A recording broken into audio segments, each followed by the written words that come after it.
Hey guys, welcome back. Episode 7 is here for you, and we talked about everything from the war on Ukraine, Ukraine, potential World War III, which apparently is not World War III. I found out. We talk about how to not joke about other people's fucking major global problems. Oh yes, we kind of went in on some generational American things. Yeah, we talked about, Americans' disassociation with like global issues. We talked about how much we love New York. We started with New York. We've been traveling a little bit, so that's why you haven't seen a lot, and we've been really bad with the editing because we've been This is our comeback episode. This is the comeback episode. We've been on opposite sides of the nation, actually. 2 of us were in New York, 2 of us were in Orlando. We're finally back at it. We talk about brujeria. We talk about how men are the root of all of our problems. Just same topics as always. Yeah. You want to and our love for women. Yeah. But it was a good range of topics. So yeah, tune in if you want to watch. Check it out.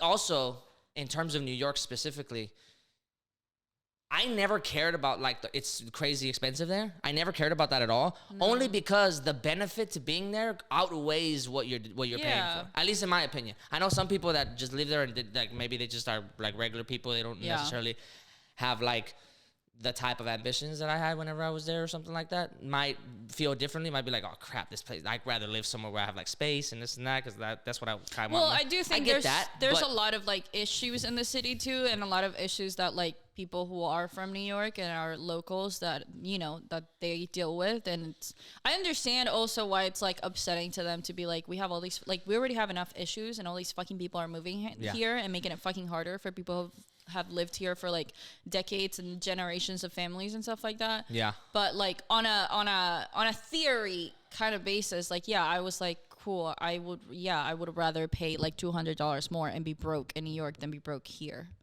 Mm-hmm. And like also like for me, it's not like, oh, I'm gonna move there and I'm gonna live there for the rest of my life. Like I would like to experience. That's like the other I thing. just like the idea of like living in different places. Yeah.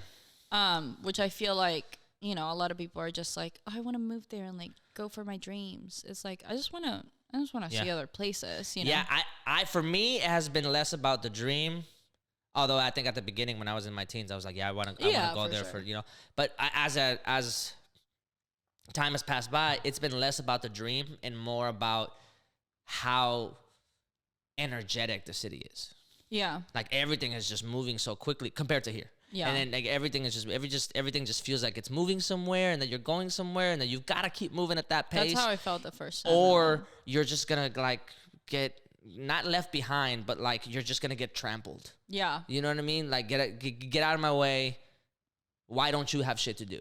Yeah. The way I have shit to do. Yeah. You know what I mean? And I really like that because as being somebody that's like it has to be at 100 miles an hour sometimes and constantly doing something or constantly working on something despite whatever job I have I was like, man, that's really refreshing because it feels like everybody's like on my same page. Yeah. Even though everybody's going through their shit or whatever, but like it just felt like that for a second. Yeah, I felt like that, but I was like, not everybody's on my same page because I was not like they are not. I was like, I'm not on that same page, but it makes me want to be. Like I feel motivated because I'm around. It's like the same idea that like I need to do work at a coffee shop because I'm going to feel worse about myself. Like if I get distracted or I sit on my phone or whatever and I'm not getting work done and I know that everybody else around me is. I feel you. Then I'm like, okay, well, I feel like if I was at home, then I wouldn't have really an excuse. I could do whatever the fuck I want. But because I'm in public and everybody else around me is working, then I just like lay down. I don't want to be a piece of shit. Yeah. Just get to work. It's kind of that same fucking idea. I mean, I do think it's like very romanticized. Like again, I think there's a lot of issues there and a lot of shit that like that community has dealt with for a really long time, and that a lot of people moving there, and like more gentrification, like a lot of shit is just making those problems worse. But man, I fucking love that city. Really, for real, for 100%. I just feel like I'm a better version of myself when I'm there.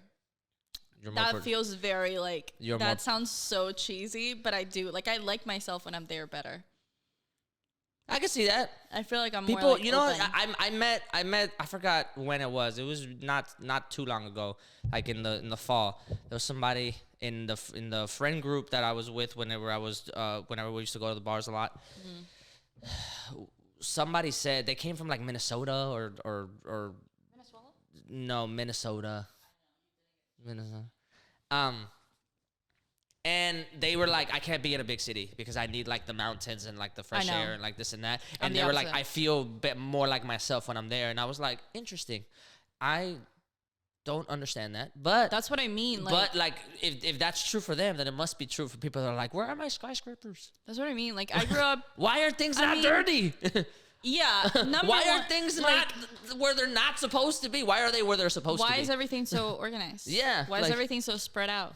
Yeah. That's how I felt. Like, I didn't grow up in like a huge fucking city. I mean, Venezuela is a very small country. Where did you grow up in Venezuela? In Valencia. And it's like, we call it like what do we say in Spanish? It's just like a big town, you know?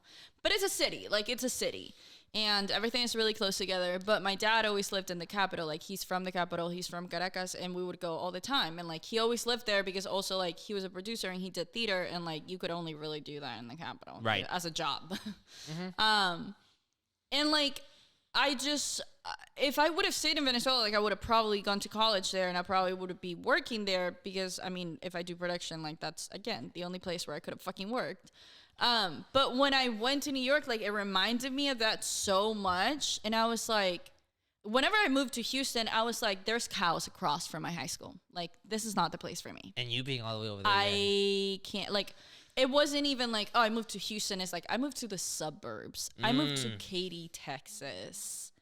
That's a very different reality. You know what I mean? Yeah, that's like I like Houston way more once I moved, like, inside the loop.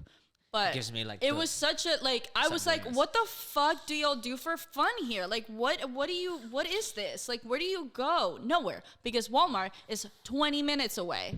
So, like, what is there to do? How do you live like this? Like, I've never been that kind of person. Like, as I grow older, I like the outside more, like, but I am not like a small town kind of, like, I don't like that. I get bored so fucking easily. I like the messiness. Like, and people are always like, you say that now because you're young, you know, like, whenever you grow up, it's going to be different. And I'm like, yeah, sure. Yeah. Maybe. Guess what? I'm 23 right now. So right now is right now. Yeah. Let me worry about 30-year-old me when I'm 30. Right. Then I can make the fucking decision to move to fucking Mobile, Alabama if I fucking want. Ooh, I don't know why I always bring up Alabama. Don't go there. Where you trying to go? Alabama to me, it's like the peak, like, middle of nowhere in my head. You know what I mean? Like, I think Mobile is actually close to a bigger city. Isn't it close to Birmingham? What about Utah, right? That's middle of nowhere. That's middle of nowhere. Yeah. Oh, but that's scary. Driving through, like, the desert and seeing those random, like, we isolated houses on your way to Vegas. Yeah. You're like, what the fuck is this? Who lives here? 2 years in a row for Christmas, one year I went to San Francisco, and then the other year we drove to Vegas and back. And both those times when we drove through Utah, my God, it was the very first time I ever felt fucking I just don't small. even think about Utah. It's not even on my radar. It's the first time I ever felt small, but, like, not like insignificantly small. Not like, oh my God, I feel insignificant. No. Like, actually, like, I'm lost. Physically small. Like, because you're in the middle and, like, of the desert, and you see, like, the canyons around, and it's actually quite beautiful. Like, when I saw it, and then I'm just like, holy fucking shit. You're saying that, and I feel like I'm about to have a panic attack. I feel so anxious. When you think about it, yes, but, like, when you're there, it's actually quite... No. Oh, never mind. Panicked the whole time. Never mind. Here's the thing. Let me tell you. I was like, this feels kind of like nice. As we were driving through, you're seeing these random ass houses in the middle of nowhere, and I'm like, my mindset immediately goes, and your phone doesn't work. You have no signal. Yeah. So, like, we're driving we didn't get the phone from there. One road the whole time, random houses in the middle of the desert. I'm like, who the fuck are you that you live out here? I can't. I don't trust you. If my car breaks down right now, we're dead. We're dead. Because I'm not going to go knock on that person's house. Because if I do, they're probably going to kill me faster. Yeah. I don't trust you. Yeah. Well, I mean, I wouldn't trust somebody in the city that came and helped me either. Well, nobody will come help people when I'm in the city. So it wouldn't matter. But at least the cop, but maybe the... But also, that's the thing. Like, people are like... New York is so, like, I was kind of scared because I was going by myself, and I was like, listen, I'm going to be around people, you know, sometimes, but also like eventually I'm gonna have to like get to my hotel by myself, and it's, you know, I'm not gonna cut my day short at like 6. So, and I'm a pretty anxious person. Like, again, I grew up in like a very dangerous country, and like, so I am very like paranoid. I'm very like aware of my surroundings and all that. But there's always fucking people around. So I never, like, I was like, no, I feel like I didn't take the subway like one night because they were like, don't fucking take the subway, because the station was like, they were like, don't take it from the state. Like, that's not okay. So and like a taxi was like cheap enough. So it was fine. But I like felt so fine. Just like I left my apartment one night at like 11 to go get food. It was fine because there's always fucking people around. So I'm like, listen. You were also in Manhattan, chances right? are, yeah. I was also, yeah, if you were like in Harlem or the Bronx or Queens. I stayed in Harlem like the first night, and like I didn't walk like that much. I took the subway to Harlem, and then I walked a little bit to my friend's place. But even then, I'm like, even if you do, like if you break down the math, and I'm like, there's fucking 50 people right now on the street. There's probably more than that, but let's say there's 50. Even if half of them are awful, the other half are not. I'm fine. Like, it's fine. Even if I get killed, somebody will witness my murder. Yeah. You know what I mean? I don't know. I just don't like. If I die, they'll just George Floyd me. There'll be a video. There'll be somewhere. Hey, don't. That's not okay. They will not. Separate issue. Very separate. Do you know what you just said? Smartphones. Coming from like a big city, I have that same paranoia and stuff. So like when I moved from south side of Chicago to like even just the suburbs, which like really it was down the street, but the neighborhood was completely different. Yeah. And not like, I didn't like the fact that there weren't always like people out and about. Like in my neighborhood, there were always like the kids were out and playing and walking around. White noise, and doing the white noise of the city is so fucking beautiful. Oh, I love it. But with that being said, like scientifically, if there are more people around, they're less likely to help you. Yeah, because the bystander effect is super real. Bystander effect, exactly. So like if something happens to you, like everybody's just gonna point to the next person and be like, oh, they'll help, and then nobody ends up helping you, and they just watch you as you get. And they're just like Spider-Man. I know that's probably scientifically right, but I don't. But emotionally, I feel good. Yeah. But emotionally, I feel secure as fuck. I'm like, personally, I'm like, yeah, I don't give a fuck. I don't know. I can't explain how much does that change when you are in the middle of absolutely nowhere and there is 0 people other than you and the killer? Like that's what I'm saying. If I had to pick one, but like that trope of the killer living in the middle of nowhere. Again, statistically speaking, there are more killers in cities than there are. Yeah, but per capita, there are more killers per person, per groups of people in cities than there are killers per groups of people in the middle of nowhere. When we were in New Orleans, we took a boat trip. And our little boat tour guy told us, because there are also Neil, he was my favorite person. I love that. Hey, tour guides in New Orleans are just amazing. Like, I would give them my left arm if they asked me. No, because then they'll use it for voodoo. Do it. So, you don't even know what the fuck voodoo is. Don't piss me off. Brujeria. It's just Cajun brujeria. It's not. It's literally not. They like explained it to us, and we were like, oh, really? So white people are just fucking crazy. Well, they were like, you know what voodoo is? You know what they use like voodoo dolls for? And we were like, I mean, no, not really. We think it's to like, you know, like revenge or whatever. They were like, no, if you would go to like a voodoo, like, I don't know, I don't remember what they call them, but you would go and you would say like, my shoulder is hurting, and they would be like, where does it hurt? And then you would point out, and then they would grab a little doll, and then they would mark it where you said it hurts, and then that's it. It's for medical records. They were like, that's just it. They're just curanderas? That's literally not even, because they're not doing anything with them. They would just save it, and then they would take it as like a medical record of like, they said that this hurts, and they can use it like later on, how whatever. voodoo became medical records? Like, wild. Unbelievable. Like, white people are just, I swear to stop. Just like, if it's not about you, step aside. Leave it alone. I think the Hispanics came in on that one though, because in Mexico, I don't know how it is in Venezuela, but I'm sure it is very similar in terms of how Mexico is with like brujeria. Like they're very scared of it. We have like santeros, which it's kind of the same. Yeah, they're like curanderos. They have like I guess like in Mexico they're very big on like voodoo. A lot is like folklore mixed with like voodoo. Very Catholic, voodoo in Mexico is revered as like the origin of brujeria. Oh. So they like take it. They're like, no, we got this very from them. Seriously. Like we didn't take. There was no such thing as it like pre-Columbus time. Yeah. So like there was like sacrifices and stuff like that, but none of it was brujeria. Like, that shit was hella Aztec. It was just like, that was like, but that was part of their culture. But now in terms of like brujeria, they were they see voodoo as its origin, so it was brought over during the like. I'm sure there's some sort of like weird like fork in the road where for sure it went to the Caribbean and then it went to because in Mexico like brujeria like amarros are like real or whatever. Like and they use dolls to do amarros. So I don't know anything about that shit. All I know is that Mexicans like where brujeria starts and where folklore begins is a very blurred line. So Mexicans be doing some weird shit that comes from that kind of like that root of the tree and I'm just looking at like my mom's like, stop.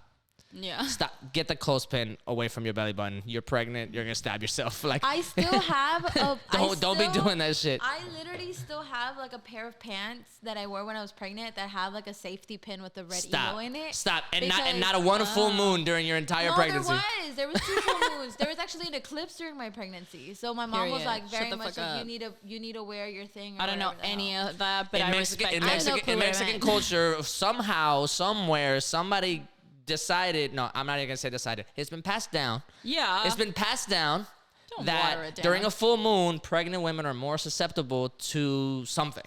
Well, it's because they so the way that they explained it to me, and even Dad was on it, so I was like very confused. It's the way that the moon and the earth sit at the time of an eclipse or at the time of any sort of full moon is it's been known the moon is associated with water, right? Yeah. The pull and pull of the water. The gravity of the moon affects the tides. The fact that when you're pregnant, you have majority water inside you. The baby actually isn't even that much in there. Like like the big like 20 pounds that you're carrying is actually like 6 pounds baby. The rest is just water. Yeah. So they say that whenever there's a full moon, there's a different sort of pull that's happening. Yes. So they always say that you need to be careful. And the way to fix that is to put a safety pin I don't know on how your pants or why, but that is the case. On the outside of your belly button, because despite the gravity pull of the moon has on the water in your belly, the safety pin is the answer. Negates that. You don't know, but you say it as a joke. You don't know that. Maybe there's some fucking metal in the damn safety pin that like interferes with the fucking gravity of the moon. Yeah. I don't know. We didn't do. I mean, like the thing too is like I was born in Venezuela, but like my mom's side of the family, which I grew up with the most, is all Colombian. So I don't want to say that there's nothing like that in Venezuela. There's like santeros and stuff like that, and I do think that some of their gods are very similar or the same as those in voodoo. So I think it's like one of those like what do you call it?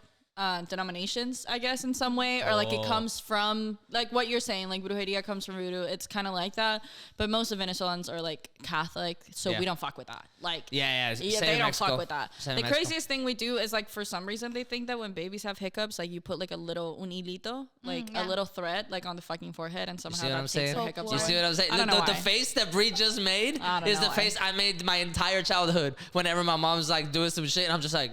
Listen, I get it, and like when I'm little, like I'm also like that sounds crazy. But if I had a baby and that baby had fucking hiccups, I would be like, whatever. I'm putting a fucking thread on their forehead. I'm like, yes, go ahead, put the Vicks all over my feet. A lot of the things that like have been passed down, there are some like medical like validity. There's some medical validity behind it, but they didn't know that. So like they just assumed that the patterns that they noticed were, and that's on trusting culture, baby. Yeah, so like they just assumed it was some sort of magical thing that was happening. Thus, they started creating a pattern to go behind it, just for trust. Like that's what I'm saying. People in the rancho, like even though they were Catholic, even though they had all these like things, there was no way of communicating in a third world country. Right. So like 100%. That was literally the one way that they could like pass that shit down. And a lot of the things that they would say. Now that especially for pregnant stuff, I don't know about the other stuff. The other stuff's a little weird. But like when it comes down to the pregnant stuff, some of the stuff is grounded on just actual medical stuff that they didn't really realize that they were actually saying. But it works. Ended up being real. That's what I'm saying. It's like, listen, I may not know why, but like I'm not gonna tell my grandma that she's wrong. I'm definitely not gonna tell my grandma that she's wrong. Like I'll do it. Definitely not telling any grandma. If it's not gonna kill me, I'll do it. Yeah, I would not. Definitely not. I would not. I'm not religious at all. I'm respecting my culture. You know what I mean? Whether I believe it, whether I don't, it doesn't matter. I'll do it. I'm not religious in the slightest, other than like I have a deep respect for it. Until you go see grandma. But if, man, if whenever every single time grandma's like, mijo, para el santo del viaje or whatever the hell the fuck she says, I'm like, yeah, grandma, fuck it up. Like, that ass. Yeah. I'm like, you get it, grandma, fucking bars. The hardest thing for me is like seeing like uncles or like when family comes to visit and they're like, how's everything? It's so hard for me to not be like, todo bien, gracias a Dios. Oh yeah. Yeah, I've never said gracias a Dios in my entire life. I do. It's a habit. Never. But it's only with grandma though. It's only when grandma. Like if uncles, mom, dad, mom will be like, come do the rosary for Christmas, and I'm like, I'll be the New Year's. And that just goes to show that men ain't shit. Men are the root of all of our fucking problems. They really fucking are. That being said, we went on the long set. We were talking about New York just to start with because we've been traveling quite a bit over the past 2 weeks. So we haven't been able to record, but we're back. Juliet is back. Everything is back to normal. So we're heading off the week. Welcome back. Thank you for listening. I've been really bad about the editing. It's good to be back, even though we've been talking about like in New York and shit. I can't move past it. The thing is that I've had to really keep it in because I don't want to be that annoying ass bitch that is like, I love New York. I just need to be there because that place just calls me. You know what I mean? At least it's not LA. But. I went through This is not LA. If it was LA, I'd judge you hard. I went through that phase, and then I broke up with my boyfriend, and I was like, I don't need that. And I was like, I'm good. I'll go to the other side of the country. Speaking of conflict, though, we are in. I think World War III just started. That's how you're gonna segue into like one of the most important Israeli-Palestinian conflict. That wasn't. It hasn't started. Are we not in World War III right now? Biden did not. He specified that he's not sending troops to. No, he sent troops for defense. No, but them motherfuckers got guns. He didn't. He's not sending anybody. But that's the point. I just read that he sent troops to Kiev for defense purposes. It's a defense strategy maneuver. We gotta fact check this in real time. Yeah, I was gonna say because I read that this is straight from Al Jazeera. Like, they were like, well, what are you going to do about the American citizens that are there? You know what I mean? And he was like, I mean, I know it's really hard to hear, but we shouldn't do anything. For us to like intervene in this issue is going to cause like a major fucking like global conflict. That would not be like the smart thing to do. You know what I mean? Well, to be fair, there's already a global conflict. So, well, yeah, obviously, but I feel like when's the last time you said you heard an American president be like, nah, that's not our business. Per NATO and the alliance we have with NATO, we are entitled to send aid, and part of that aid means either weaponry and or like medical supplies and also troops on the ground. Yes, right. So did troops go or no? They stated that Biden sent 7,000 troops to deploy to Germany. Oh, okay. So Germany. Not to Kiev. Not to Kiev. Not to Ukraine. So the thing is I believe so they're just on deck, playing very careful about how they're sending things out because they don't want to start a war. Sure, so they're diplomatically speaking. They're trying to basically say we'll aid you and all the other countries around you, but we don't want to get involved in there. And I believe that Ukraine is on the same page. Son, I read that Ukraine is like, yo, y'all are taking too long. We out here and they attacking everything, bro. Well, that conflict has been going on for I believe Ukraine. Yeah. The roots of that that goes back to the Soviet Union if you really want to go for it. Ukraine is not part of any of agreements, are they? No, and that's part of the problem. Ukraine was in talks of joining NATO recently, and they never did. And when did it happen? But because of those talks, Putin was like, yo, we gotta intervene because you can't be part of NATO. Like it would be the equivalent of like the Cuban Missile Crisis. Yes, like if Ukraine joined NATO is essentially saying the U.S. is at their doorstep. Yes. In the same way that had Cuba joined with the USSR at the time, then Russia would have been right 90 miles from fucking Miami. And at that time the Red Scare was hella real. Mm-hmm. You know what I mean? So like that was. It's the equivalent of that to some degree. I know that NATO is a lot more countries. It's like Germany, Italy, France, and like 30 other countries and shit. But like, so we're not in World War III? Not yet. Are we not prepared for it?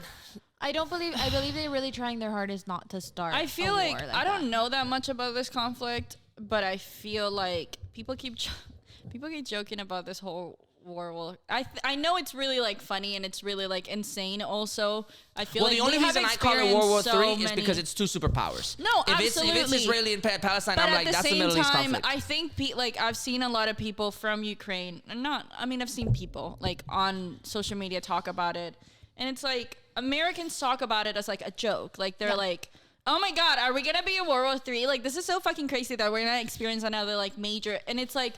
Yeah, again, people are fucking dying. Like these are people's lives. Like they're literally running for their fucking life. They're trying to like get to a safe space, and so for a lot of Americans to be like, "Oh my God, this is so crazy." It's like, I think shut the one fuck of up. the things that's like really interesting about going into wars and stuff now in like the day and age that we're in, because we have technology. Where like in the past, we definitely didn't have it to the extent that we have it now. I still think that there was a lot of like a comical side to things because of the fact that people need like a light side relief. Yeah.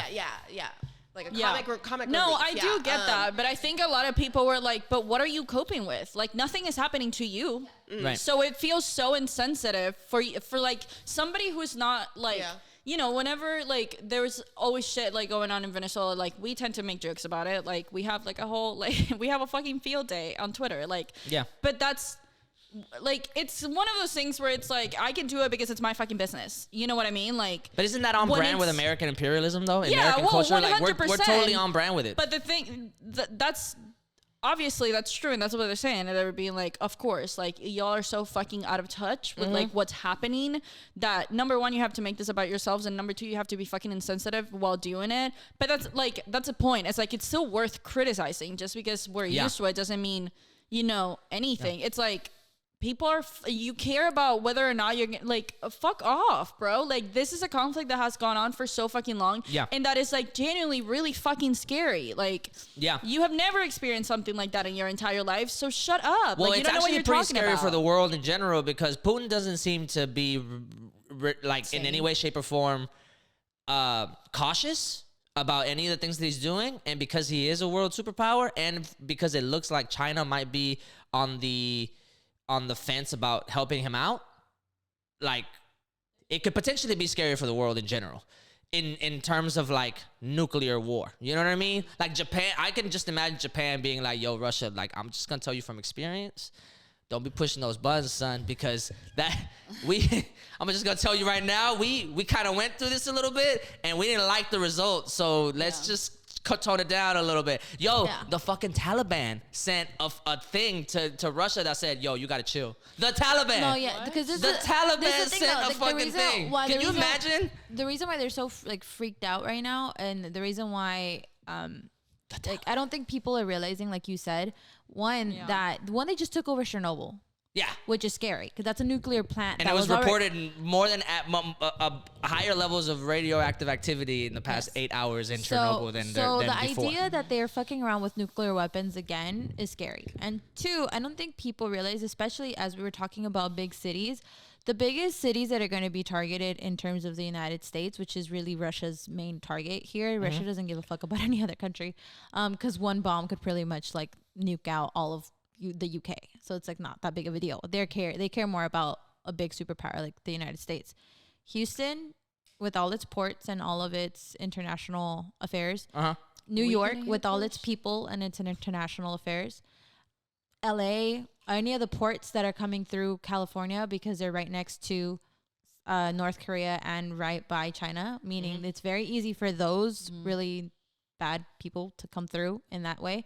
And then you got places like Chicago, like all these other bigger cities that, are full of a lot of people. That's why a lot of people aren't like, it's not like trickling down in Americans' minds. My guess is that that's why Biden is trying to be as cautious as possible. Yes. Because if he steps in and pisses off homie, then like he's gonna be like, yo, son, we hitting Disney World, and then it's like, yo, that's the problem. And you know I what I mean? believe that the reason why, and it's no more Marvel for you. Yes. You know what I'm saying? It's become very scary for a lot of people right now because of the fact that they're both threading on really, really light waters. Like Putin's doing this on purpose. Like he's like a little kid right now, tempting his mom, being like, "How far can I go? How much farther can I go until mom tells me to stop?" Like, you know what I mean? So he's gonna keep going and keep going, and unfortunately, Ukraine is the one that's gonna have to take the hit for everybody because it just so happens that they are not backed up by anybody technically. So because they didn't join the alliance. They didn't join anything. Yeah. That's crazy. The first thing that I started paying attention to was the fact that people were comparing Putin to Hitler, and the only thing that like immediately came to my mind was that is historically and also like intellectually a little dishonest. I understand where the sentiment is coming from, but I even saw like a meme of like a caricature of Hitler with like a little like handout. Yeah. And Putin was at the bottom, like a baby Putin, like teach me your ways or whatever the fuck it was, right? Yeah. And like that's cute for like a comedic like satire kind of thing, but like they're really not. Like Putin was and is only concerned with restoring the Soviet Union power, and Hitler was worried about world domination. Like that's a two completely different strands of thinking. Both crazy. Fucking horrible. Both like not okay. But the comparison is a little bit like ahistoric for me. But the second thing, the thing that I took to Bree's point that I found to be extremely fascinating, is that this is the very first time that in the history of the world, like the last world war, the last big war that the United States was on was Desert Storm, right? The Gulf War in 2000s. Social media wasn't around yet. So we just have the movies, American Sniper, and like all these things, and like about like shit that went on in Desert Storm and like what it was and whatever, right? Despite the fact that was a debacle politically and there were no weapons of mass destruction and all the fucking lies that the government told us about that shit. It's still like that was the last one. We are seeing now this unfold in real time online. Right before our eyes in a way that I just find it fascinating because that's completely unprecedented. We used to go to the news. It just goes to show how much the news is obsolete now. Like, we used to go to the news and turn on Fox and CNN or MSNBC or whatever the fuck. The thing that these 24-hour news channels are actually designed for is these emergencies. And we used to go and be like, yo, let's get our information. And even that information was tailored and, cut down, and like the fat was trimmed off of it. Only what you need to know, right? As an American citizen. Cool, whatever. Digestible. Now we're seeing it, and we're seeing so many different perspectives in real time at the same time. Like in a matter of 15 minutes, I not only saw Republican pundits and Republican people in the United States start the hashtag trending of Biden is a coward, while the leftists were talking about how we need to be really cautious and how people don't understand, foreign affairs. While at the same time, from friends, from people that we know that are from Ukraine, or at least people that we know about, stories of them packing up their houses, to videos of planes shelling neighborhoods, and videos of like tanks demolishing like cars and shit like that, to TikToks of Russian soldiers parachuting from the ground, making TikToks and laughing about it as they're coming down into Ukraine. Like, that is wild. Like, all of these different perspectives all at the same time in real time. Like, for me, I'm like absolutely stunned. I keep checking it, not because I'm like deeply invested in what's going on there in terms of like it's affecting me here in the now, and like I don't know anything about their history or things like that, but like so many different places and so many different perspectives from so many different kinds of people, and I'm like, this is like one of the most amazing things that I've ever experienced ever. Because imagine if that happened during World War II. Mm-hmm. And like you were getting real live tweets, 140 characters of Germans inside of Germany tweeting out. Like, I mean, like, I don't really like Hitler. Yeah. in Nazi Germany, or like shit like that, because that's what's happening in Moscow. Moscow, there are protests outside, right now. And you know what I'm saying? And it's like, holy shit! Like we're getting it. Like we're not just getting digested news from the news, the big news corporate media anymore. Now we're getting real live accounts from people on the ground, from all these different sides, and it's so difficult to form a narrative inside anything. It's very hard, because you know what I'm right saying? now you're noticing how not black and white all of this is. How nuanced history is gonna be. Because all of this is, I was speaking about this with our father, and we were talking about the fact that the war that we know about, the World War II, was pretty much, you were geared as an American to believe one thing. You were geared as a German to believe another. You were geared as whatever country you were from to believe one specific thing. Meanwhile, now you're getting all of these different accounts. You're really living and seeing how Russians don't want war. Look, how it's not Russians, not all Russians, but most Russians are like, I don't want this. Like, why are you fighting a fight that I don't want to fight? Like the industrialization of the Western world depended on war to some degree, because of the fact that whenever the Red Scare was happening, the way to mobilize American citizens was to instill fear that they were going to lose their freedom. Yeah. So everybody goes to work. The mom, the housewife, everybody starts making buttons, fucking star-spangled everything. You know what I mean? The conveyor belt, the Ford starts, sanctioning off or like severing off parts of their factories so they can start making like artillery and shit like that. Like all of a sudden, the machine that is the United States joins together and like says, okay, we have a common enemy. That cannot happen anymore. No. There is no way that as a nation we're ever going to be able to coexist together in the fact that we can all go towards a common enemy now, because we're gonna be like completely polarized. You know what I'm saying? And it's fascinating to me. You know what I mean? Yeah.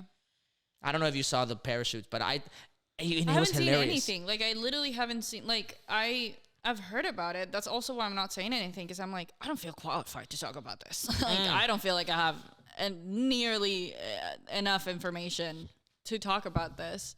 But I do think that's, like, I get what you're saying, that, like, it's really different to experience that kind of, like, historical event, like, now than it was. I mean, I do feel like, at this, I mean, I think it's kind of hard because on one hand, I'm like, I mean, I feel like we have seen a lot of shit like that in the last couple of years, though. You know what I mean? Like in the Middle East and Syria and Iraq and stuff like that, where I'm like, we're not like strangers to this. Like we have seen shit like that. We've been getting that kind of like content and those videos like all over social media and those accounts from like real people who live there and what their opinions are on it. But I obviously think that with like in this situation where it feels so like we really don't know what the fuck is gonna happen or when it's gonna happen, I feel like maybe that's the special aspect of it, of being like, we don't know what the fuck is gonna happen. Like we don't know what they're gonna do. Like there's no, you know what I mean? Like what's the precedent for this? Yeah. Like what happens next? I fast forward like 20 years and we're like, whatever history book is going to get written on, you know what I mean? And like how this is going to be like portrayed in the history books, and like how it's going to be all condensed to like 4 paragraphs or like 1 chapter or whatever. That's assuming something happens. Right. You know what I mean? Yeah. And if something happens, I keep thinking like in my mind, I'm like, man, 20 years from now, somebody's kid around me, my kid, somebody's going to be like reading it and they'll be like, oh, like look, like there's a whole chapter devoted on this thing, and they're gonna talk about it in a specific way, and I'm gonna look at it and be like, hold up, homie, like that is tailored information, you know what I mean? Like that is like that's not what was going on. Like I remember specifically, vividly, blah blah blah blah blah, and it just goes to show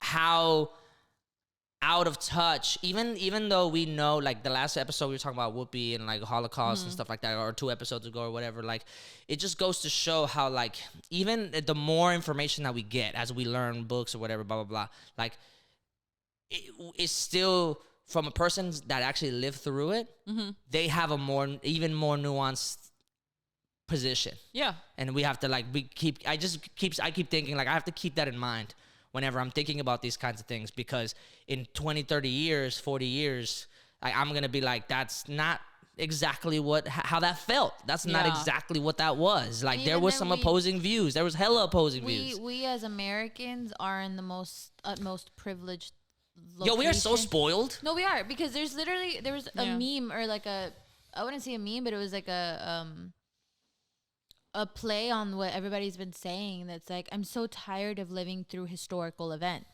And it's like, oh yes, you say that as you stand in your at-home office with your beautiful like that's what I mean. It's like, that was to your point, right? We're like so out of touch. I mean, like, sure, the pandemic was like something that we went through, but this is not something that like you're going through. Like, you will maybe, like, if something happens, like, obviously that's going to affect like this country, and like that's why it's scary.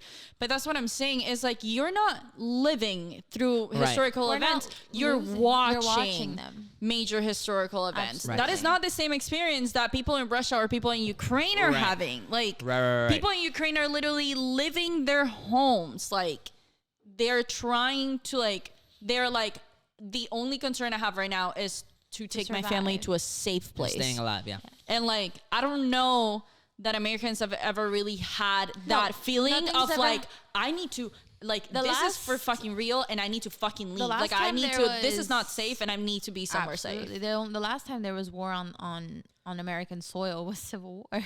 So like No, the Alamo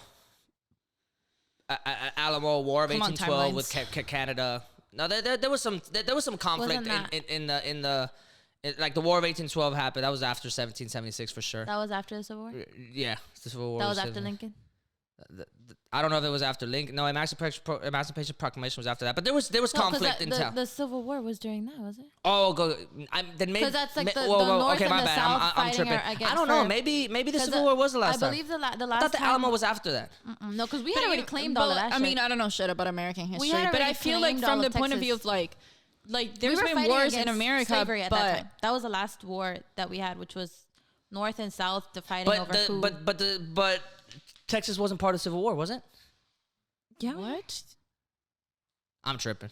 I don't know. But even then, like, those are like wars within like Americans with Americans. Like, I'm saying like they haven't had that feeling of like, there has never been a foreign entity invading the country. Third party is about to fuck us up. Like, fuck us up, and like everything that I've known is probably gonna be gone.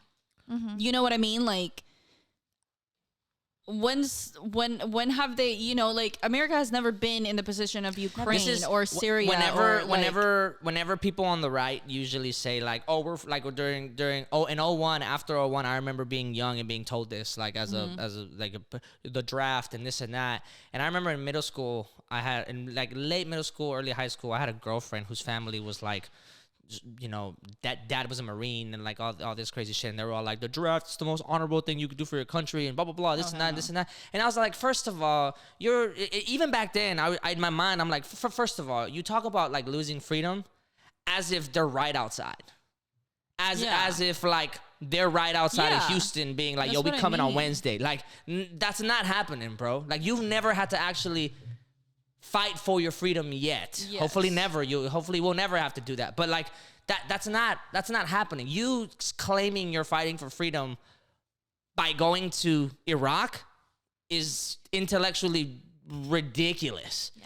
It has always been like anticipated moves. Right. It's always been like preventive. Yeah, like, no, your son, daughter, dad, uncle, like, they're going off and they're potentially dying for some corporatist and some politician that's making a decision about some foreign affairs that can affect like oil prices and shit. Like your freedom is not in any way, shape, or form jeopardized or in danger to any degree. Yeah. So that to your point about like how I'm like, look how you're saying like we're so privileged. Yeah. We're so spoiled about the fact that like, oh my God, like, we're really about to experience the next like worldwide crisis. Let me tweet about That's what it. I mean. Like, let me like, like send a message say it like about it's like an exciting thing. Like, it's gonna be like, oh my God, I can't wait to tell like, my kids that I lived through this. Or like, you're saying like, oh my God, I'm suffering so much. Like, I have to. This is inconveniencing my whole day. Like, bitch, shut the fuck up. Either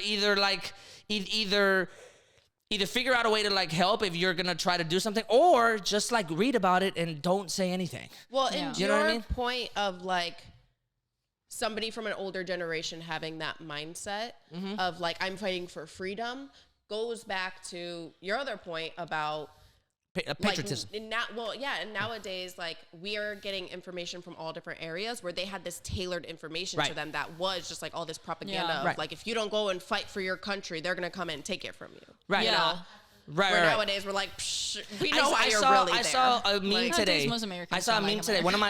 One of my old teachers posted this thing that was like, hey, millennials, if you guys want help on how to like deal with this like ongoing crisis and anxiety, just find your Gen Xer, because we spent so much time doing drills about how to fight nuclear power, eating Pop-Tarts during like blah, blah, blah. And it was like this like nonchalant thing. It was trying to be like, oh, we've been through it before, like kind of thing. And I'm just like, first of all, this isn't about you.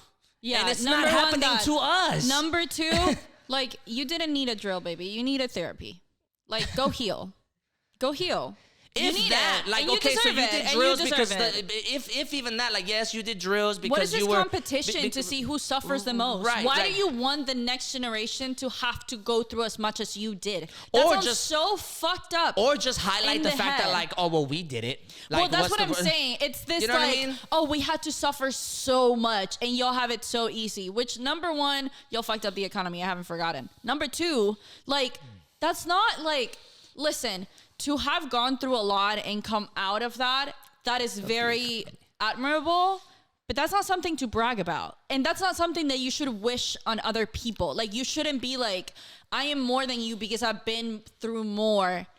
It's like, you probably shouldn't have gone through that. Like, I feel bad for you. You shouldn't have experienced that, but not bad enough to put myself through that either. And even if you do make a direct comparison, I still think this generation wins, or at least not the millennial generation, but Gen Zers, I absolutely think they still win, because shooting drills is a lot more scary than like potential nuclear disaster drills, because you know what? Shooting drills are happening to us. Yeah. It's happening to our young people. It's happening to the sons and daughters of millennials and potential Gen Xers that don't know how to fight through this because they've never gone through this before. Like, you still don't win. Even if you really wanted to make the competition, even if you did want to be like, well, we did it, like, you still don't win, because what these young kids have to go through right now is hypotheticals. Yeah. Like, and it's ridiculous. And it just goes back to the point that you're making about, like, it's not really happening to you.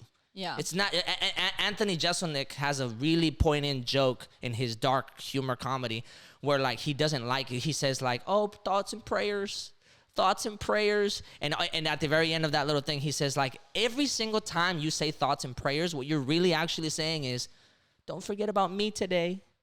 Don't forget about what I'm going. Don't forget that my voice matters too. And it's like, that's such a fucking great point, because only the people that can say those kinds of things are the people that are not going through it, that are trying to, like, empathize with other people.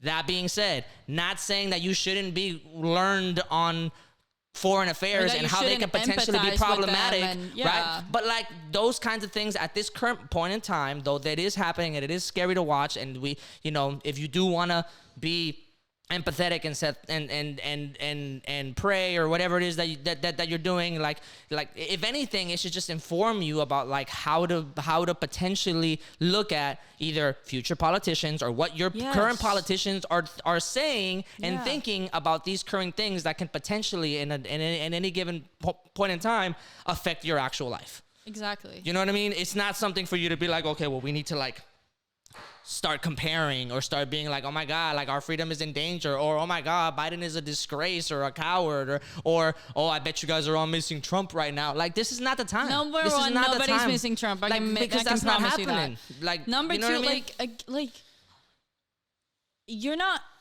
It's to your point. Like, yeah, you're not helping. You're just trying to make that about yourself. You're just trying to have a voice on an issue that you feel like, like you weren't, like, included in from the beginning, which is like, are you out of your mind? It's just tone deaf. You know what I mean? You know what it is? It's American.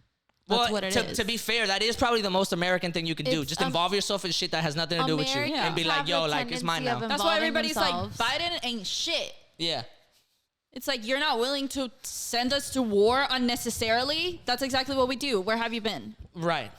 So it's many people have died in the Gulf War that should not have died. Let's switch it up. It should not have happened. Your kid does not have to die. Like, your son does not need to go off and die in a war. 100%. He does not need to do that. The American lives should not be lost. We don't expect that from him. And to the point that you brought up back my comment about like how patriotism was a very different way back then. Yeah.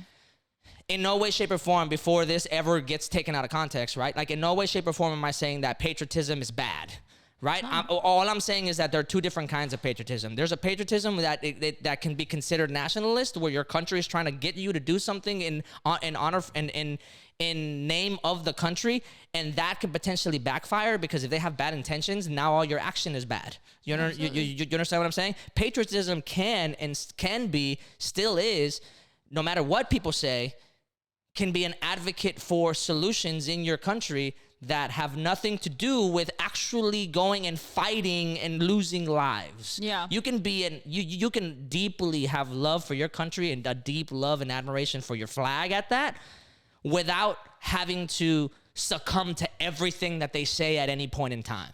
Criticizing the place that you love should be as patriotic as blind faith, because if you have blind faith for a country, that's just loyalty to real estate. Absolutely. That's not that's not actually critical thinking. That's not actually making decisions that can potentially change the country into a better place, right? So this idea that like patriotism can only be blind faith is not only ludicrous, but it actually gets people killed. Because a lot of soldiers will go and fight under this contract that they've signed for 4 years, however many years, this and that, under the guise of blind faith, and then they get labeled heroes when they're dying unnecessarily. Now, am I gonna say that they're not patriots or they're not heroes? Absolutely not. You went and you fought for something, and like you should be remembered. Shout out to the troops. Honor the troops at all times. But also, let's not try to lose them. You know what I'm saying? Like, let's not try to get people killed. You know what I mean? Like, I'd rather you be here with your family, enjoying the prospect and the life that freedom has provided you, instead of you dying unnecessarily for some shit that elitists have to say. You know what I'm saying? I will say, I have a friend of mine who just recently came back from the Navy about a couple months ago, who we were actually talking about what's happening right now, and she was talking about how she wants to live under what Americans live right now. So she told all of our friends, she was like, I want to be an ignorant American. She's like, I have that right. And we asked her, and I specifically asked her, like, what do you mean? And she's like, when I was out, she was in Japan. She was stationed in Japan. Yeah. In the Navy. So what she said specifically that they did was they patrolled the seas between Japan, South Korea, North Korea, and China. So what they did was basically enforce American presence between those countries. One, so that those two outlying countries like China, North Korea, and potentially Russia knew that America had South Korea and Japan's back, because they are such small countries, but they're very affluent and like very prominent in today's society and in today's economy. In case Russia or China wanted to like do some slick shit, they'd be like, hey, no, Americans are right here. Like we were here. You know what I mean? So their entire job was to be present there. Yeah. So she specifically said that there was multiple times where they would make like little moves here and there. Little drills and shit. Well, no, like the other countries would make little moves here and there that would raise flags and would be kind of scary for the Navy. But then we as Americans never found out about it. Like just things that we never found out about. And she was like, the constant fear that you lived in on that base, she's like, it's not desired. But she's like, as I was coming back to the States, she said, I want to live like an ignorant American that doesn't have a single clue about what's happening around the world. Yeah. And I asked her, I was like, well, do you think all Americans are like that? She's like, absolutely.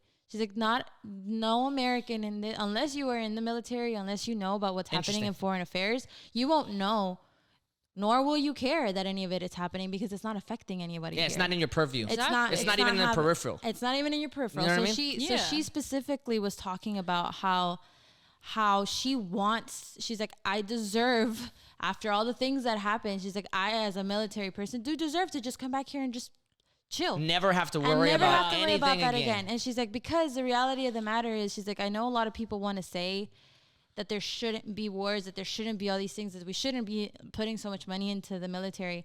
This is where her point of view. Oh, she strays right there. Like, well, no. Where I actually found purpose to it without really realizing that it was true. Like I 100% would always think, why do you need to fund the military so much? Mm-hmm. Like as a liberal, as somebody who sides more with liberalistic values, I'm like, why do you need to give so much money to this thing? And then I realized when she was telling me all of this, it's like, yeah, well, maybe America does want to be a little bit more on the liberal end and wants to eventually like not give the military as much money. It's like, but that doesn't mean that Russia's ever going to do that. That doesn't mean China's ever going to do that. That also doesn't mean that North Korea is ever going to do that. People say that because it's like you can cut the military budget so much. Like you can probably cut it in half and it would still be the biggest fucking like. It's not because people don't believe in the military. It's because the military has such an absurd amount of funding to the point where it's like, you don't need it. Like, it's not even like you don't deserve it or we don't want you to have it. It's like, you truly do not need it. Like, you can cut it. And I guess what her friend would argue there. Military in the entire world by so much. So I think this and I guess what your friend would argue in that case is be like, no, we actually kind of maybe need it. This is what you're saying, right? This is where I was, because I've only ever seen it as somebody who's never been in the military. So I can't speak for the military. And I would always speak for them. I would always be like, well, why do you need to fund them so much?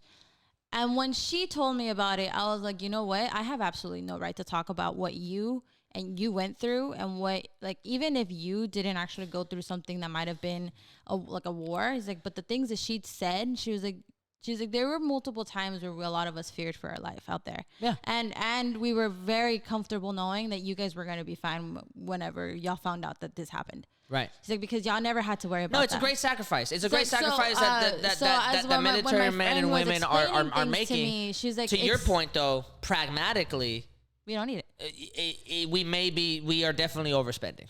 We are definitely overspending, and I only say that to say this.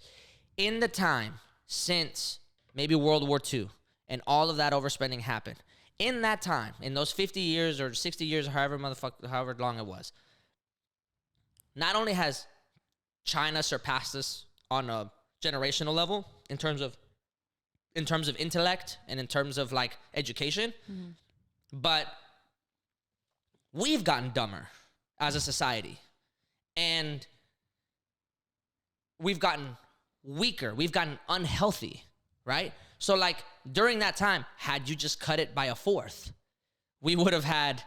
But I think that's their plan, though. We would have had Medicare for all or healthcare for all. We would have been able to cut down the gap between the education and like lower income versus higher income or private schools or anything like that. And that in the moment for a politician's sake is going to be like, oh, well, no, I'm voting for my constituency. But in the long run, in the 20, 30, 40, 50, 60 plus years, now you have a society that is not only smarter, but that then at that point has, like you can actually say like, we not only have still the best military in the world, but now we're also still top tier when it comes to education. We're still top tier when it comes to health.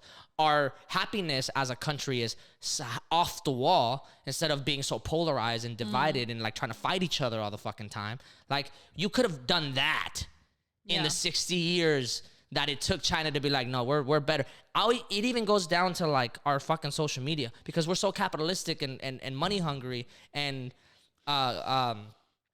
just corporate greed in general that like our algorithm on all of our social media sites only reacts to the dumb shit that gets us to laugh or to gets us to be like, yo, that's crazy, or like Insta thoughts or whatever the hell the algorithm. So China's algorithm rewards whenever people get like great grades. Like China's algorithm rewards like children like doing like Mozart on their violin.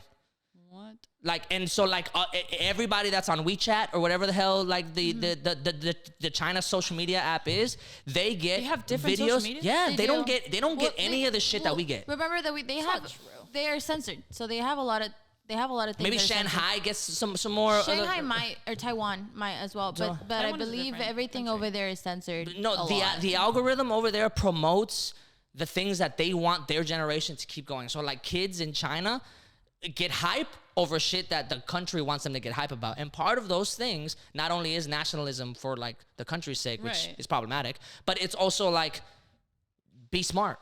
Like play Mozart, play Vivendi. It does come at what cost though, because yes, it does come at a cost. But I'm saying like that's the country's mission for the 60 years, and now they're a global superpower, buying all this land in Africa and doing all this crazy shit, and we're just like, but like that TikTok was cool. But and I think the reality of the matter here for us, that a lot of us here aren't like 100% American, if that makes any sense, because we're not. I'm like no percent American. If you want to help me fix that shit. I'm American simply because I was born here, not because of that's like good our family lineage. So us that have experienced it, from especially coming from Hispanic countries that literally like our countries are shit. Like I'm sorry, but like Mexico is literally one of the most corrupt countries in the world. Facts. And we've seen it happen, and we literally see it every time we cross the goddamn border. So.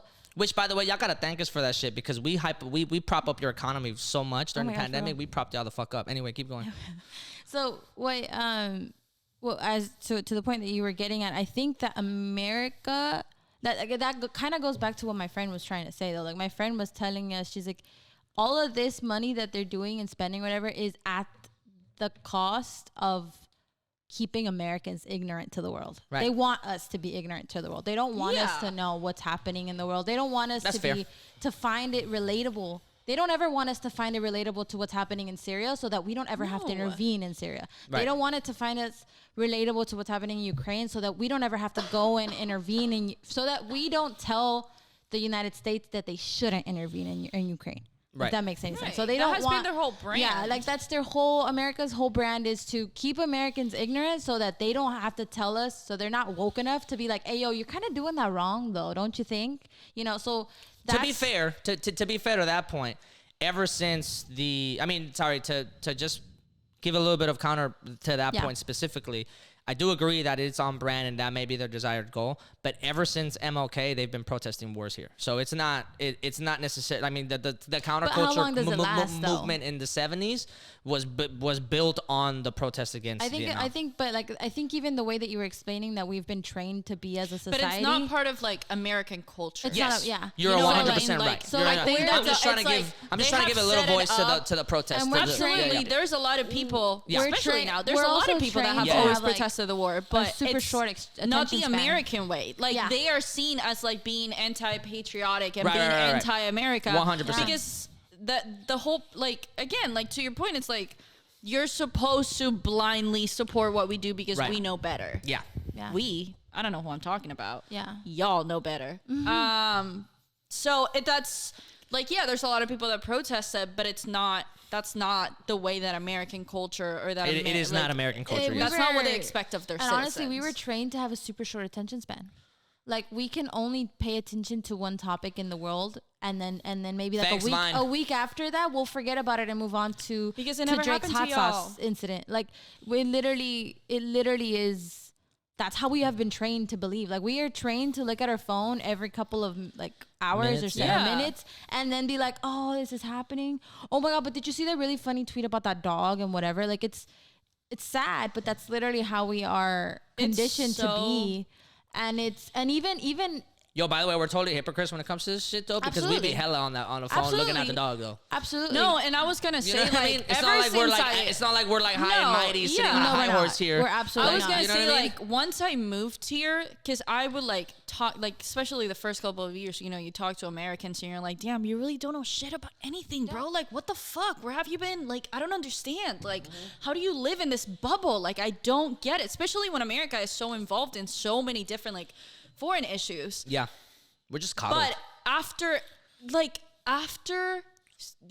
as the years went by, I would be like, this is such a big fucking country and there's always shit going on in here that I found myself like not even knowing what the fuck was going on outside. Like I knew what was going on in my country and that was, or like neighboring, like I knew some things, but I found myself so overwhelmed with information just from like inside the country that it was so hard for me to like even focus on like anything outside. And like that's how I am now, where I'm like, especially after, you know, 2016 election, like there's been so much shit going on, and I'm like, you become so aware of like the problems that are going on like nationally. Yeah. And those become so overwhelming that I've had to be like, this is like, I would get too riled up and I would get too invested in them, and then I would have to be like, this is not, I can't do this. It's kind of the blessing and the curse of social media now, right? Like, is that you get both like the great things that happen all over the world sometimes, and you're just like, yo, props, like kill it. Yeah. You know, and then you also like every other day, every other week, there's something that you have to be an advocate for because some bullshit is happening somewhere here, and you're just like, fuck. Like, and it just gets emotionally exhausting, to be honest. To that point, it's like, if the issue didn't affect me directly, when it got to a point where it was like too fucking much, like I keep fucking yelling about this and I keep fighting about this and I'm so fucking angry about it and nothing seems like it's ever going to fucking change about it. Like, I feel powerless and I feel like I can't do anything about it. Then you just have to be like, okay, like, I let go. Like, and so when you're already so like oversaturated with shit like that inside the country, I've found myself being like, right now, I was like, I don't know. I couldn't fucking tell you what's going on in Ukraine. Yeah. I couldn't fucking tell you what's going on in Russia. Like sensory overload. I couldn't fucking tell you what's going on in China, or like, I can't fucking tell you because there's so much shit all the time that you're just like, it becomes overwhelming. Sensory overload. It's so natural to just be like, done. We were kind of having this conversation when we were in Orlando. Yeah. About the fact of like, I'm thinking about it when we think of celebrities or people that are more like in the spotlight. And as more things pop up, I was thinking about like CVS and how, like now there's like the boycott CVS. Boycott Walgreens, I think it was. Walgreens? Yeah. Oh, because Walgreens don't like, went back on their, just context, Walgreens went back on their word and donated to CPAC, to the Conservative Political Action Committee. Mm-hmm. So when that happened, now it becomes this thing of like, okay, so if you shop at Walgreens, does that mean like, oh, well, you're supporting them and stuff? Mm-hmm. And like when you're in the spotlight and when you're a celebrity, then you're more watched. Yeah. Or even just the fact of like, if you want to be somebody that's supporting those things, but there are so many things to pay attention to. Mm-hmm. And sometimes like, it's late at night. It's the only thing that's open. I'm trying to go get a snack, but all of a sudden am I a horrible person for like supporting Walgreens and going to Walgreens? Like, yeah, we see this with Chick-fil-A all the time. Yeah. Like the moment like Chick-fil-A starts to do some shit, everybody's like, man, fuck Chick-fil-A. But like, people really be buying them chicken sandwiches though. Like, the stats don't lie. People be buying them shits like crazy. And they don't run out. Listen. They don't just, except Sundays. Nothing has changed my life like Chick-fil-A has. That's the best thing that America has ever given me. And I'm sorry. And that's conflicting, to the entire isn't it? LGBT community. And like, that's conflicting, right? I won't ever call myself a representative of the community, but I will continue to eat Chick-fil-A. I haven't eaten Chick-fil-A in a really long time though. Like, that has been the hardest thing to do. It's conflicting. As especially when it comes down to being like, it sounds weird, but when it comes down to being a woman, like there's just so many things that you're told in society nowadays, like you shouldn't be pro this, you shouldn't think this, you shouldn't do that, you shouldn't go support this because they're anti-woman. And it's like, dude, I really just want to eat a sandwich and that's all I want to do. Like, I don't really want to. We had our version of this conversation when it came to the feminist movement in Orlando too. Yeah, and it's just like really complicated because you go back into like what you're saying, like this overload of information, and you're like, so what the fuck am I supposed to do? And I feel like where am I supposed to stand? The main thing for me, at least, is being like I have gotten personally to a point where I'm like, I know that this probably sounds fucked up to say, but I'm like, I don't think anything is gonna change in this country. I don't. Like, interesting. Not like, here's the thing, not as radically as I would want it to, not as quickly as we expected, and that's not, and again, like that comes from a very like privileged point, and also like they can deport me at any time, so like I don't know if I'm gonna be here long enough to fight for y'all. But there is this like constant energy of like complacency. That shit is not going to change. I know what you're saying. Like, it feels so fucking distant, and that I'm not saying that's a reason. Like, I still try to do my part, and I still try to like support like on my own personal time, and I still try, you know, like I do pay attention to that kind of shit. Like I do pay attention to the companies that I'm going to, and I try to, I know I make jokes about it, but I try to, you know, like not shop here or not shop there, or like not go to these events because the owner supports whatever, or shop black-owned businesses, or shit exactly. Like that. Or like I live in Third Ward, and when I moved here, I was like, okay, well, I want to, you know, like make sure that I'm shopping like locally and whatnot. But just like, especially coming from like Venezuela and seeing like how fucking hard it is to actually get like real change, and seeing that like it can be years of people dying and of people protesting and of nothing happening, because at the end of the day, like what changes, like the only people that have, not the only, I am trying to use my words carefully, the easiest way to change something is by having power, right? And the people that have power are politicians and senators and people in office and all of that. And the way, specifically talking about America, the way that the government is set up, the way that the citizens interact with the government, the way that American culture is set up, that feels like almost impossible. Yeah. Like it feels so fucking hard to make any kind of real, like meaningful, this is why I don't want to say immediate, but like timely change. You know what I mean? And that's where I'm like, holy shit! Like, this holy is why. Fuck, this is why whenever they introduce the like no politician can buy stocks anymore or whatever bill or whatever, that's why, because those are the small things that will get us to not the politicians having the job that they're supposed to have, and not just using it as a stepping stone for an elite path, or you know being an elitist or whatever. To your point, I do want to say, and I don't know if this will bring you any comfort. It has brought me some comfort to some degree. We are all idealists to some degree, especially if you're on the left. If you're on the left, you're like, you know, you're a big idealist. And that can be extremely frustrating, because what you're envisioning in the world isn't, you're envisioning the perfect world, right? You're envisioning the world that you'd like to live in. You're envisioning and you're seeing all these things like the overspending in the military, and you're saying, man, if you just cut this, we'd be able to have this as a society. And wouldn't we all be better off if like this and this and this and this and that? Sure, 100%, right? Therefore, if we look at history, change usually comes gradually. I don't think there's ever been a time in American history where the idealists of the time got exactly what they wanted. They only got it in small pieces. They've always only gotten it in small pieces, and it's actually been quite powerful when I think about history. When I've read history, when I've gotten into more nuanced points on history, it's actually been very, very comforting to me knowing that they only got small pieces, and everything that we've been able to do with those small pieces after the fact. You know what I mean? Like the women's suffrage movement just ended not too long ago.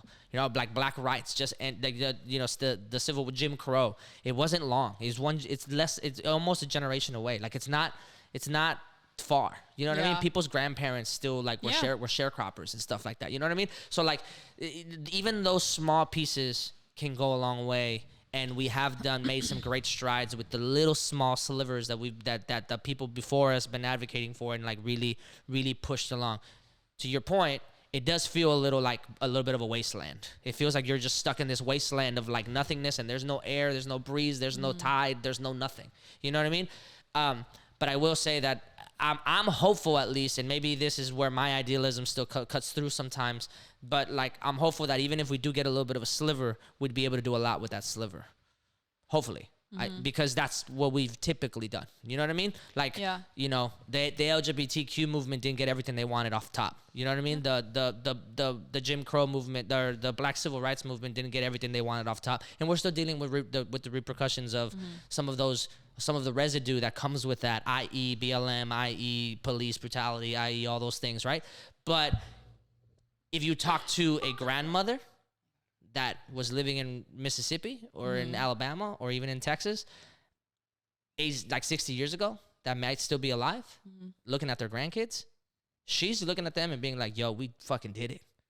You know what I mean? Like she's looking at them and be like, yo, my daughter's taking selfies. Like, I mean, I don't think anybody's saying we did it. We out here, but that's what she's saying. You know what I'm saying? Like they gave us a sliver and we made a new generation of powerful people. Yeah. And I'm sure that's how they think about it. And in the moment, us being like, you know, in our 20s and like frustrated, like super frustrated with the world and how that's how the we last time how you're we gonna be fit. able to say that. How, yeah, in a month I'm gonna be 30. But like being in that headspace, we are like desperate for trying to see where we fit into the world. You know what I mean? And how we can affect it, and how like our hand can really like do something. Yeah. And we get extremely frustrated because we know we can do a lot. And we're just like only given like small slivers. You know what the craziest You know what I'm saying? I just want to say that just to like, yeah, hopefully it gives a little bit of like a sliver of hope in terms of like being historic. The craziest part is going back to my dad. My dad tells us a lot of stuff.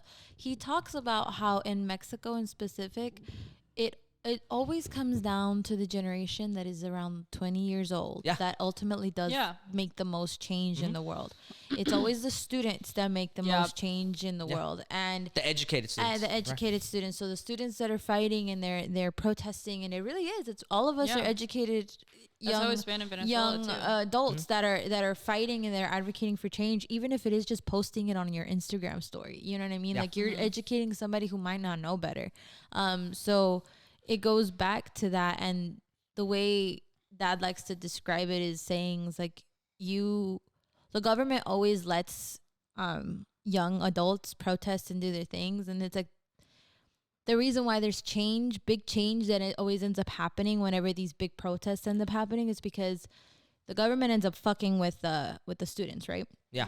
The protest, whatever it may be. It's like, and that's when you get the moms involved. That's how he likes to say it. He's like, that's when you get the mama saying, "You killed my baby." Yeah. And I'm about to make, I'm about to bring all of y'all motherfuckers That's down. That's a good point. I didn't even think about that. And Dad likes to talk about it a lot. And every time you mention stuff like that, I start to think about how much change has happened. Like Emmett Till's mama, all the shit that she did to bring awareness to what happened to her baby is very much the same aspect of what's happened to all the young people of color that have died on justice, like with yo, I don't even, man, why'd you have to bring them up? Whenever they found that girl, when she came out with that, when that white lady came out and said she lied, I was fucking furious. Yeah.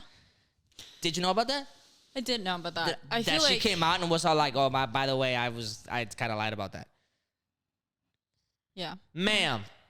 Hell no. I feel like that's what gets me, and that's what makes me like. I feel like that's where I get to the point where I'm like, man, like, what the fuck? Like, how much longer is this gonna go? Because again, growing up in Venezuela, like, it was the same thing. Like, most of the protests were led by like students, like college students, and they were literally the ones like at the front line. They still are, like, they always are like the main people like fighting for the country. Yeah. And I have like faces of like the young people that died like literally engraved in my head, and like we talk about their names, and like it's kind of like a never forget kind of thing, right? That I'm like, I grew up seeing that shit and being like, what the fuck, bro? Like, you're telling me they died for nothing? And like, I know that eventually when we're like on the other side of that fucking problem, we're still gonna remember them. But in my head, I'm like, I cannot accept the fact that many fucking people have to die. Yeah. Before we can get senseless, a sliver. Yeah, because you know what I mean? Senseless, yeah. And I know that's from like a very like, again, like, that's not to say like I would like stop following or like supporting like those movements, or that we should, just like throw our arms up in the air and just be like, well, fuck it, like, we're not gonna see change and whatever, because that's not true. Like, again, it's not even just about us either, you know what I mean? Like, I'm sure that's what past generations, like you said, like, they probably see it and they probably protested, or their parents did, and now they're like, you know what, like, I didn't see it, but my grandchildren will, or my grandchildren will. So I feel like it's obviously still worth it, because it's not about me, it's not about you, it's not about anything like that. It's about like our own morals and like what we think it's right and what it's not, and like you're going to like act accordingly to that, regardless of if you think it's going to like change the fucking world, or if it's gonna change like one fucking person. But like, there's always that point when it comes to like politics, when it comes to like social issues, where you're like, what the fuck? Like, when that happened, when that woman came out, people were coming out and saying, like, put her in jail. Right. If you can put Bill Cosby in jail for like Cosby, what he did, bitch, at his age, then you can put her in jail for what she did. Yeah. That was Did they not? Like, in the past. No. Wait, when did that happen? When did that came out? Because that was like, she was like really old. She was like in like her 80s maybe or something like that. Electric chair. But like, it was wild though. And like that's the thing too. Like I remember like coming from Venezuela, where like on the outside, like America is very romanticized. You know what I mean? Like America is just Disney World. Like it's the best fucking thing in the world. And to your point about and to your point about ignorance, it is and because you get to be here and complain about shit that's not even happening to you. Exactly. That's Disney World. And I came here and I would learn about all these fucking issues. Like I don't know if we've talked about this. I feel like I talked to somebody about this recently, where I was like, I didn't know that like segregation was a thing. I didn't know that like colored people and like white people fountains were a thing. Like I remember sitting in history class and like watching that and being like, what are they talking about? Like you're just like, what are they talking about? And then having to like piece it together like as the class went on, and I was like, what the fuck is going on? And you were like, y'all had the audacity of doing that to these people? Me being like, I thought it was I thought it was coming to like a better place. You know what I mean? Y'all lied to me. The brochure said there was a jacuzzi and that shit is broke. Like all of your ice cream machines in McDonald's. No, like why is everything broke? But I'm like, bro, what the fuck? So I came from being like, oh, like you have that innocence also of being like, I wasn't like super young. I was like 15, but you have that innocence of being like, okay, this is all that I've seen my entire life, and I'm going somewhere where I'm not gonna have to deal with that shit anymore, and where I can feel safe, and where I can, you know, like it's gonna be different. And then you learn about all the fucking shit that happened in America, and I was like, what kind of world do I live in? I will say that as in like a retrospective view, that is part of what America is. So you have the beauty of being able to say all of this in a public platform to your friends, to anybody, and not fear your life. Like, and that is appreciative. The fact that we get to complain about America is the most American thing to ever do in your life, which is great. Like I might push back on that. Like, I don't know if it's the most American thing. Yeah. Stealing shit from people might be the most American thing. Yeah, well, that might be. But like in a sense, like in its I get the sentiment. In its raw form, like the American Constitution literally says, like you are allowed to do pretty much anything you want to do. I mean, I'm not American. I'm pretty. Freedom ain't free, ladies. I think a lot of immigrants have this, like, I know at least like my family does, and like I'm sorry, you guys, but they have this idea of like we owe this country so much. Like we came here, and like, no disrespect, don't come for me. I do get it. Like, obviously, like, I have had opportunities here that I wouldn't have had back home and whatnot. But in my mind, I've always been like, I kind of made that happen for myself. Right. Like, I'm not. Props. You know what? It's kind of like, Juliet. I'm not going to, like, suck your dick because you let me live. Preach. So. Break it the fuck down. I'm like. When people kind of like push back and they're like, oh, but you wouldn't even fucking be here if it wasn't for America, or like you're gonna complain about this country that gave you so much, it's like, yeah, guess what, this country gave me the ability to fucking complain about it. Yeah, you know what I mean? Like I came to America so I could complain about it all I fucking want. Right. So I'm gonna. When people are like, if you don't like it, go home. No, it's like no, that's a great answer. No, just no, I don't like it and I'm not gonna go home. Exactly. I'm gonna try to do something about it because you won't. Like, fuck with me. I mean, end of story. That's like the American dream, essentially. Because like I remember I was actually the American dream looks a lot different than what that was sold to me. So I'm telling you, the brochure looks hella nice from the outside. Listen, the brochure looks hella nice. That promo video, that shit was edited. That shit had After Effects on it. That's okay. I lied to the embassy whenever I got my visa, so I guess we're even now. Don't be saying that publicly. I'm about to beep that whole shit out. Not like I mean, not about anything major, but I was like, yeah, I'm going to Disney World for my 15th birthday, and they were like, happy birthday, here's your visa. I was like, okay, thanks. I'm not even 15. No, like I mean, like I was like, this is my 15.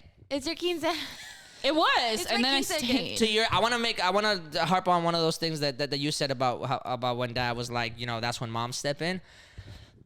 The one credit I will give to that point, which I think is what that point is the string that point is trying to tug at, is the fact that like women have really been the backbone of the entire planet.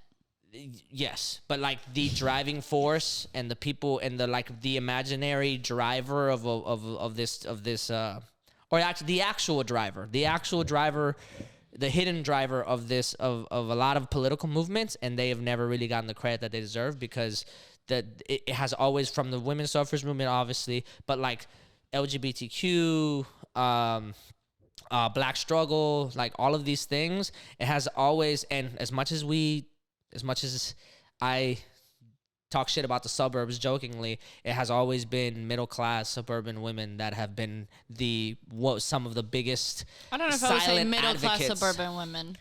What was that?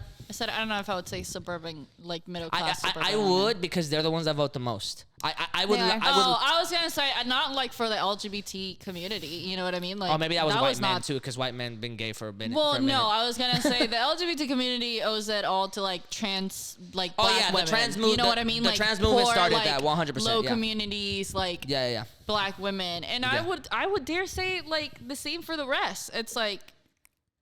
Black women specifically, like, y'all been fucking shit up since the beginning. Y'all keep that shit up, because we owe y'all an immense amount of gratitude. Don't keep that shit up, baby. Go take a nap. Go pamper yourself. Everybody else has to pick up the fucking slack. That too. Everybody else get it fucking together. Give black women a fucking free day. Yeah, give them some off days. Stop riding on their fucking backs. Yeah, go. Anyway, go on. Do whatever you want to do. I'm like, yeah, whatever you want. Yeah, the point I'm trying to make, I only say that because historically speaking, in terms of voting records, like those are the women that tend to vote the most, and those have always been the women that have voted against their husbands. They do. That have always been the women that have voted. Like it just happened recently. In like Memorial and River Oaks, where there was like a what was her name? Cindy, Lucy, Lindsay. So one of the representatives that was like a woman running for office in that I don't know if it was like city council or like higher up, and that whole area votes a specific way for the most part, and then this was like a primary. This was like a midterm election or whatever. And then whenever the results came in, it turns out that the girl won, and it was like majority. Y'all voted contrary to y'all husbands, and y'all just don't want to say anything. Like so, historically speaking, a lot of women have just kept their mouth shut about what they're gonna do, and then just like did it. I will say, you know what I mean? So props to y'all for like. I have a teacher. I have a white teacher. Was born in Louisiana. Her family is from Alabama, so her dad is traditionally conservative and her mom is liberal. And this teacher's old. Yeah. She's like in her 40s, 50s. That's not old, but older. So like she's my teacher. So she was like in her 40s, 50s. So her parents are in their like 70s, 80s. And her mom has always voted against her husband? And her mom has always voted against. And has the husband known? Yes. Hey, here's a thought. Stop marrying conservative fucking men. Stop procreating. That's a whole different other point. Stop procreating with them. Well, I will say though, because like that's you know what I mean? Like I hear that and I'm like, I see it. I appreciate your support. Why are you sleeping with the enemy? That's you know what I mean? It's like that's a poignant point, but also they probably fell in love, like, so I can't tell you who to love. Like if I'm telling gay guys they can love who they want to love, like you can love who you want to love, baby girl. Sorry. That's a very fucking different issue. I'm just trying to be consistent here. Like you fall in love who you want to fall in love with. That's not about fucking consistency. Because I'm like, if you're a liberal, like if you call yourself a liberal and you have these fucking values, I don't understand in my head how you go and marry somebody who has like completely opposing values, and then be like, I think it has a lot to do with what are you talking about? The generation though, because like our generation of liberal and conservatives is very different from 40 years ago. No, I knock up on more girls. I will fuck her up like a man. Like 40, 50 years ago, conservatives and liberals didn't actually have that many opposing views because there wasn't really that many things that they were fighting about as much as they are now. You know, yes, there was LGBTQ stuff. There was, but that was on the fringe, and only people in the LGBTQ community were talking about it. Yeah. They didn't obviously have any kids that were trans because they were all young. So like to them, I don't being liberal and conservative was like, maybe just like the only thing I will say about fringe communities in terms of like progress, and this is something that, to your point about like why are you fraternizing with the enemy or whatever. That was a joke, by the way. No, but like a lot of people do have that sentiment. Like I won't even like not even like sleeping with the enemy. Like, why do you have friends that are like of that sort or something like that? Like the only thing I will say to that is that if you are a community on the fringe, statistically speaking, you cannot make progress unless you make friends with people that don't agree with you. I'm not talking about friends. No. I'm just saying, I don't mean like actual friends. I mean like political friends. Like I mean like people that will vote for you on your behalf. Because if you are a fringe community, statistically speaking, if only your community votes for what you want, you'll never get it. Yeah. That's what being a minority means. You know what I mean? So if you are a minority community and you want for your shit to be heard, you need people in the majority. You absolutely do. You need white men. You need white women. You need people that, from the very beginning, give you a very visceral response about talking to, because you know that they don't understand. But you've got to get them to, because if not, you're gonna stay a minority. I hear all of that. You know what I'm saying? And I'm not against that. Like I do get that. What I'm saying is, you don't have to marry them. She said, "Yeah, don't be married. You can be friends with them. Hey, that might be the most effective way to get them to change their mind. You don't gotta have kids with them." Have you seen? There's an episode. I'm all about a woman's choice. Like, you can marry whoever you want. I will criticize you for it. I will. That's fair. And it's my criticism is warranted. Freedom is still. One thing about me is I'm judgy. Yeah. I will support you. I will come to your wedding. I won't babysit your kids. I'm not good with kids. I will drink your champagne at your wedding, and I will do all the things. Yo, I will give a speech. I like you. I'm rooting for you. I'm not rooting for your husband. I give great speeches at weddings. I give a whole speech.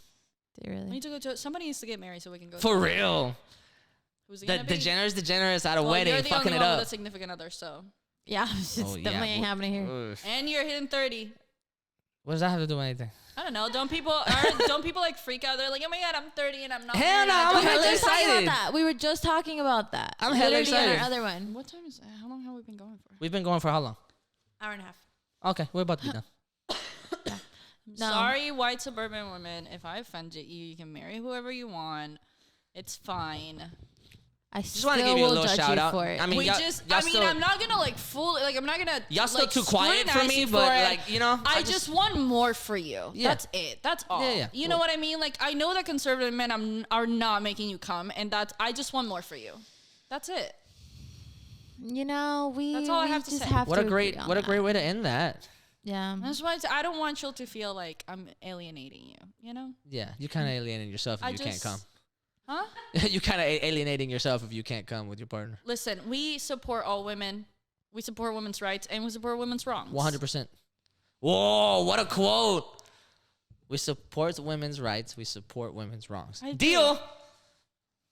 Yes, because sometimes we be fucking up in who we end up. Hey, look, man. Listen, we've been through so much. We have the fucking right. Sometimes we have to make some. Sometimes we have to, trust our gut, and our gut sometimes is wrong. We've done so much good in the world. Like, let me fuck up every once in a while. To the point that I just made. Yeah, you guys have done so good. Y'all deserve a couple. Y'all can take some freebies.